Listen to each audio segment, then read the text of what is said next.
السلام علیکم اسٹوڈنٹس. آج ہمارا ہسٹری آف انگلش لٹریچر کا پہلا لیکچر ہے. آج ہم انگلش لٹریچر کی جو ہسٹری ہے اس کی اوریجن سے سٹارٹ کریں گے انشاءاللہ.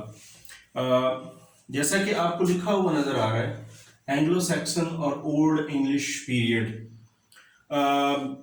جب میں نے انٹروڈیوس کروایا تھا آپ کو لٹریچر اور لٹریچر کی اس کی different dimensions as a subject, تو میں نے اس میں آپ کو بتایا تھا کہ جو لٹریچر ہے وہ ایک ایسا سبجیکٹ ہے کہ جس کے اندر آپ کو تاریخ کا اور ہسٹری کا ایک بہت بڑا رول نظر آئے گا. تاریخ کا جو ایک دھارا ہے اس کے اندر لٹریچر کی ایک ڈیولپمنٹ ہوتی ہے اور لٹریچر اسی طرح سے ڈیولپ ہوتا ہے، پھلتا پھولتا ہے، بڑھتا ہے اور ڈفرینٹ اس کے ٹرینڈز ہوتے ہیں اور وہی ٹرینڈز جو ہیں وہ آگے پھر لٹریچر کی مختلف فارمز میں بدلتے ہیں.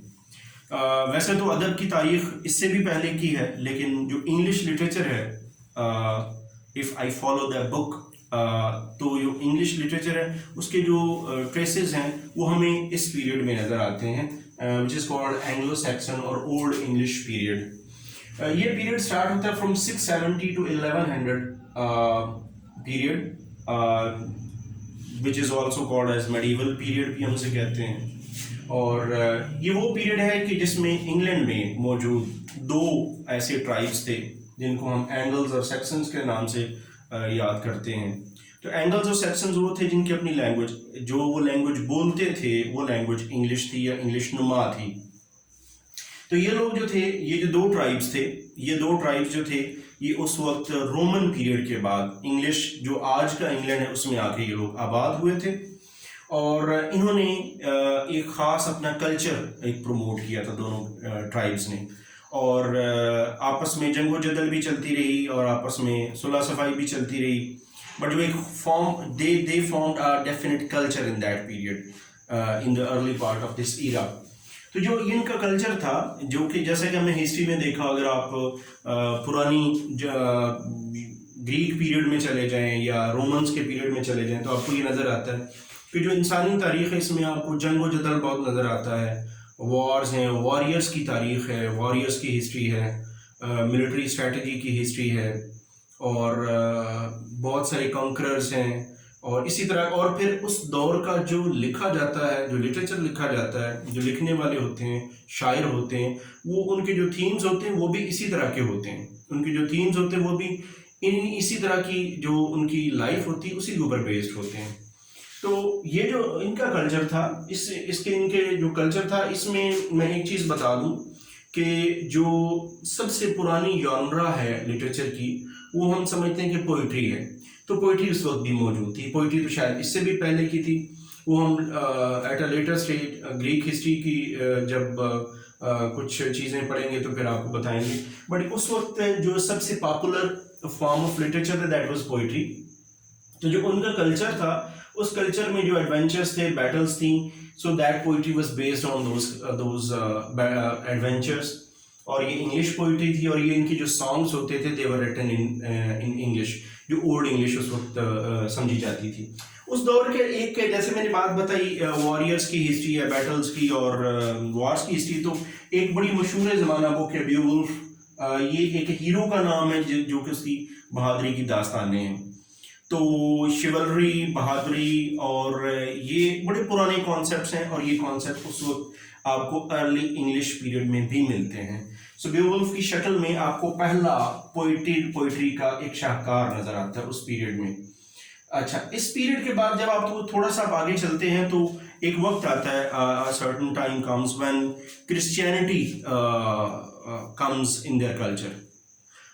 Both the tribes they embrace Christianity. So when Christianity comes تو پھر there comes the role of religion, revealed religion.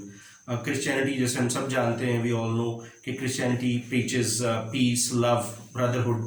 تو پھر وہ جو ایک ان کے اندر ایک آپ کہہ لیں بروٹیلٹی تھی وہ تھوڑی سی ٹرانسفارم ہوئی ان مرسی. پھر کرسچینٹی کے جو بائبل کی جو ہولی اسکرپچرس کی یا بائبل کی جو ہمس تھے اور جو تھاٹس تھیں وہ پھر آہستہ آہستہ ان کی پوئٹری کے تھیمز میں حصہ جو ان کا حصہ جو ہے وہ بننا شروع ہو گیا. تو اس دور کے دو جو ریلیجس پوئٹری لکھنے والے دو بڑے شعراء جن کے نام ہیں کیڈمن اور سائن ولف. کرائسٹ ایک بک ہے جو اس پوئٹ نے لکھی. تو یہ وہ پیریڈ تھا جب ان کی ایک روایتی لائف, ٹریڈیشنل لائف میں کرسچینٹی کا عمل دخل بڑھ گیا تھا. رول آف جو ریلیجن تھا that was increasing day by day in their life. At the same time when I talk about poetry or when I talk about old English and its expression in poetry, at the same time میں یہ بھی بتا دوں کہ جو ایک اور یانرا ہے انگلش کی پروز, وہ بھی اسی وقت ڈیولپ ہو رہی ہے. اگر ہم لیٹر آن جب ہم رینیسنس پیریڈ پڑھیں گے یا بیکن پڑھیں گے یا کچھ اور پروز رائٹرز پڑھیں گے تو ہم جب اس کی ہسٹری ٹریس کرتے ہیں تو وہ ہمیں جو ہسٹری ہے پروز کی وہ اس پیریڈ میں لے کے آتی ہے. اگر یہاں پوئٹری لکھی جا رہی تو at the same time there was emerging another genre of literature that was English prose. دو پائنیئرس تھے اس میں, ایک king the great Alfred who ruled from 5th century to 1000 and یہ ایک ان کا پیریڈ تھا 1066. یہ ایک ان کا یہ پوری فیملی تھی. تو ایک ان کے کرونیکلس ہیں, ان کے کچھ رائٹنگس ہیں کنگ الفریڈ کے. پھر ایک پریسٹ تھے ایلفرک. یہ دو بڑے نام ہیں آپ کو ملیں گے جو پائنیئرس ہیں انگلش پروز کے. رادر اولڈ انگلش پروز میں جو دو بڑے نام ہیں وہ یہ ہیں. If we talk about poetry تو پوئٹری میں یہ اور اس سے پہلے بیولف. اچھا, اب آپ آ جائیں اس پیریڈ میں. تو اس پیریڈ میں جیسا کہ میں نے آپ کو پہلے بتایا کہ ان کی جو پوئٹری تھی اس میں آپ کو سانگس ملتے ہیں بیٹلز کے اور اپنے ایڈونچرز کے اور شیولری کے داستانیں ہیں ساری. ایٹ دا سیم ٹائم جیسے میں نے آپ کو بتایا کہ وین ہیئر کمز کرسچینٹی, تو ٹائم کمز کہ جب ان کے اپنے جو تھیمز تھے دے اسٹارٹیڈ ڈیولپنگ. تو ان کے اندر آپ کو کمبینیشن ملے گا سیویجری اور سینٹیمنٹ کا, اور ایک اچھی external life plus they with the passage of time they try to develop themselves spiritually. So یہ اسپرچولی بھی ڈیولپ ہوئے, فزیکلی ڈیولپ ہوئے. ان میں جو سیویجری تھی وہ سینٹیمنٹ کے ساتھ مکس ہوئی, اور یہ ایک اب بہتر لائف کی طرف آہستہ آہستہ چلنا شروع ہو گئے. تو یہ جو پیریڈ ہے اس میں یہ آپ کو بڑے بڑے رائٹرز نظر آتے ہیں. ایٹ دا سیم ٹائم ایک اور چیز جو اس پیریڈ کا خاصہ ہے اور جو اس پیریڈ کا ایک بڑا ٹریڈ ہے جس کے اوپر ہمیں فوکس کرنے کی ضرورت ہے, وہ ہے اس دور کی جو آپ کی تاریخ ہے لینگویج کی, لینگویج اٹ سیلف. آج جو انگلش لینگویج ہے which is spoken and written by us and by the people around us, the language which is used for writing literature and the practical language we use in our daily life, that language used in nowadays is the outcome of is the in fact refined form of old English language, old English جس کی میں بات کر رہا ہوں.